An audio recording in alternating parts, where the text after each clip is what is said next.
Bueno, señores, ahora nos corresponde entonces realizar un montaje electroneumático basados en un planteamiento que nos hacen y claramente una necesidad. En este caso es un taladro automático. Como vemos, en un resumen de esta secuencia vemos que hay un actuador llamado A que alimenta una pieza, luego un actuador B, que en este caso está cargando todo el taladro y la broca, debe perforar la pieza y luego sacar la broca para luego ser liberada la pieza y por último con el cilindro C expulsarla a una banda transportadora. Como vemos, pues nosotros ya sabemos que esta secuencia tiene problemas de señales bloqueantes y lo que hicimos fue dividirla en grupos. Nos dieron 3 y lo que hicimos fue pasar los finales de carrera que hacen cambio de grupo por debajo y los otros por arriba. Todo esto porque nos va a permitir diseñar bien el circuito. El circuito electroneumático que montamos, o la parte neumática, fue en donde tenemos un cilindro A que vamos a definir como un cilindro B que vamos a definir aquí y un cilindro C que definimos como los 3 cilindros con válvulas biestables, electroválvulas biestables. Lo único que nos hace falta este regulador de caudal unidireccional, que en este caso nos va a permitir que la salida de este vástago no sea tan rápido como lo que nosotros estamos viendo. Entonces vamos a proceder a montarlo. Lo primero que tenemos que recordar es que el regulador de caudal debe regular el aire que sale del cilindro, en este caso el aire que va a salir de la cámara delantera hacia los escapes. Entonces lo que vamos a hacer es justamente montar este regulador y para eso vamos a requerir una tubería adicional. Como nosotros sabemos que de esta tubería en esta dirección hacia esta regula el caudal, lo que vamos a hacer entonces es montarlo en la tapa delantera y luego volvemos a conectar la tubería que teníamos antes. Para probar vamos a dar el aire y vamos a ver si ahora ya el vástago avanza más lento. Efectivamente, al regular la salida del aire del cilindro, pues obviamente vamos a tener una mejor regulación en lo que es la velocidad del cilindro. Y ahí vemos cómo lo hace. Lo otro que vamos a agregar entonces a nuestro circuito son los famosos escapes que deben estar presentes en el circuito, ya que no estaríamos completos. ¿Qué les parece si empezamos entonces a diseñar nuestro circuito eléctrico basados en algo? Para generar A+, requerimos enviar un voltaje, en este caso una corriente, a la bobina I1, o sea, a esta para que genere A+, esta bobina. Lo que necesitamos entonces es definir esta como I1 y claro, vamos a conectar una línea así y claro, si lo conectamos de esta manera no vamos a tener ningún control. Entonces para eso vamos a poner el final de carrera que le corresponde según este diagrama, que es C0. C0 va a generar A+. Luego para generar B+, requerimos enviar una corriente a la bobina I3. Veamos. Efectivamente, entonces vamos a definir a I3, la cual vamos a conectar a nuestra fuente y vamos a agregar nuestro final de carrera, que en este caso correspondería a la A1 que genera al B+.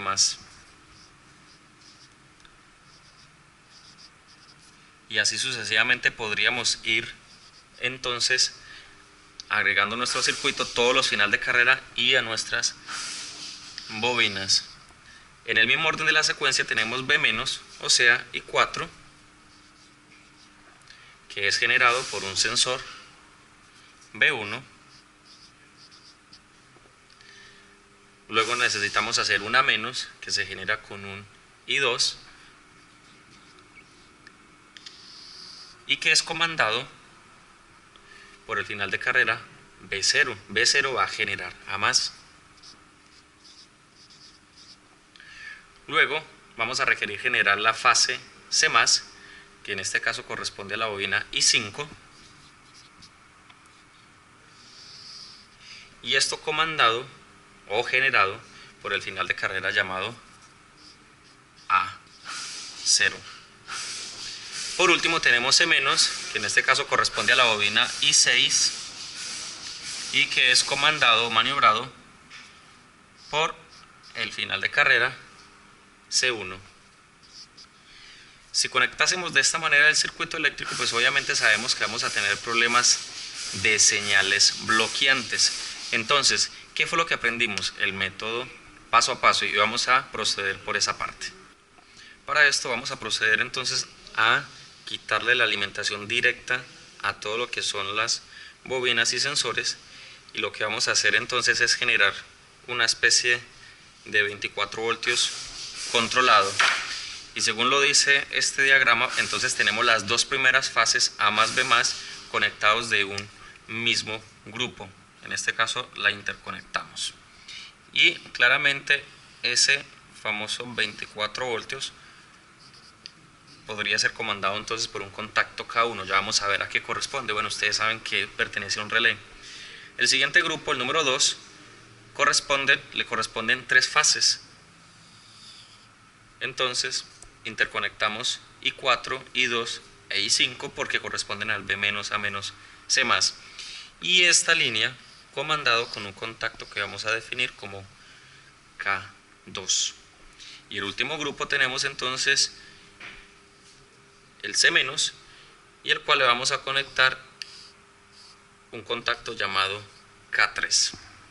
Ahora lo que requerimos entonces dar solución es un sistema eléctrico que me conecte el grupo número 1, la línea número 1, luego me conecte el grupo número 2, obviamente desconectándome el 1, se generan las 3 fases y por último debemos conectar el grupo número 3, claramente desconectando el número 2. Y para eso hay que aplicar lo que hemos visto siempre, que en este caso es el circuito de autoenclavamiento. Bien, como decíamos entonces, lo que requerimos hacer es un circuito de autoenclavamiento que en este caso me conecte el contacto de un relé K1 que vamos a definir como este,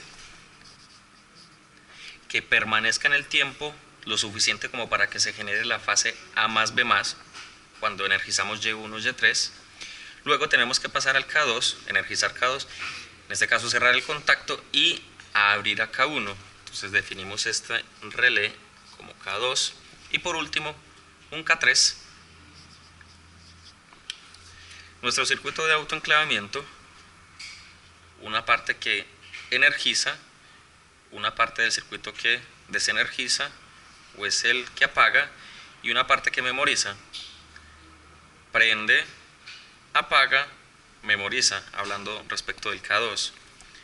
Prende el K3, apaga el K3 y memoriza el K3. Entonces, recordando eso, pues ustedes ya saben que este vendría a ser K1, este K2 y este es un contacto del mismo K3. Entonces, cuando yo cierre este contacto se me va a generar las primeras fases. ¿Cuáles? A más B más. ¿Quién prende ese primer grupo? El C0, justo el que está aquí, que es el que me genera A más.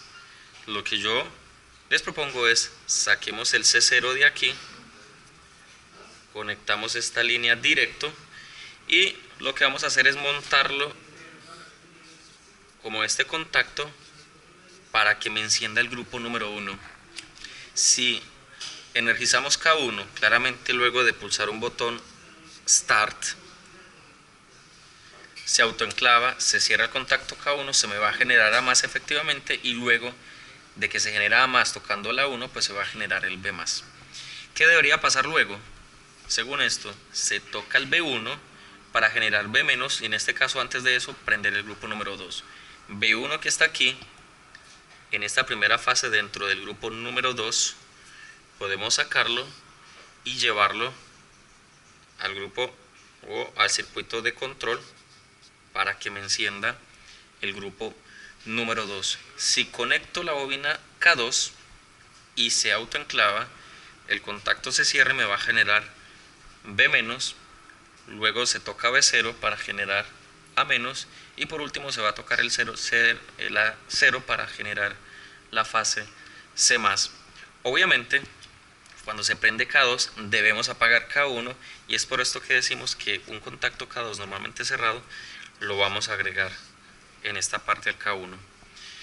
Luego de generarse entonces la última fase del grupo número 2, que en este caso es C+, se va a tocar el C1 y debería prender el grupo número 3 para poder generar la fase C-.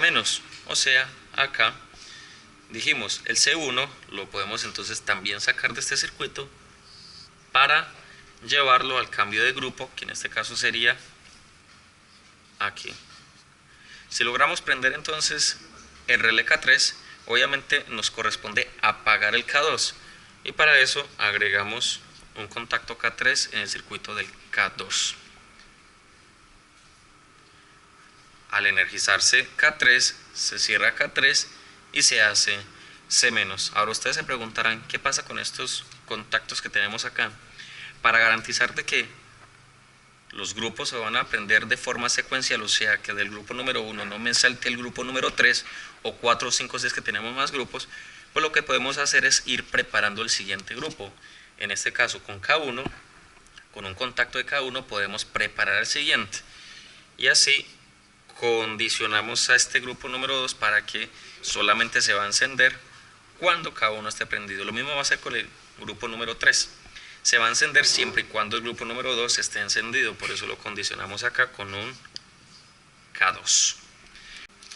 Bien, ahora podemos entonces proceder a montaje de nuestro sistema, no sin antes recordar que este relé debe preparar al siguiente, en este caso grupo número 1 prepara el grupo número 2 y debe desconectar el anterior. En este caso el grupo anterior al 1 sería el 3. Es por esto que K1 entonces desconecta 3. K2 prepara el siguiente grupo que es el 3 y desconecta el anterior. Obviamente también se mantiene. K3, que corresponde al grupo número 3, se mantiene. En teoría debiese preparar el grupo siguiente, que es el grupo número 1, por ahora no lo voy a utilizar, y desconectar el grupo número 2. Solo si la secuencia falla, pues obviamente voy a requerir conectar un contacto K3 que prepara el grupo número 1 y deberíamos solucionar un temita que luego les podré explicar.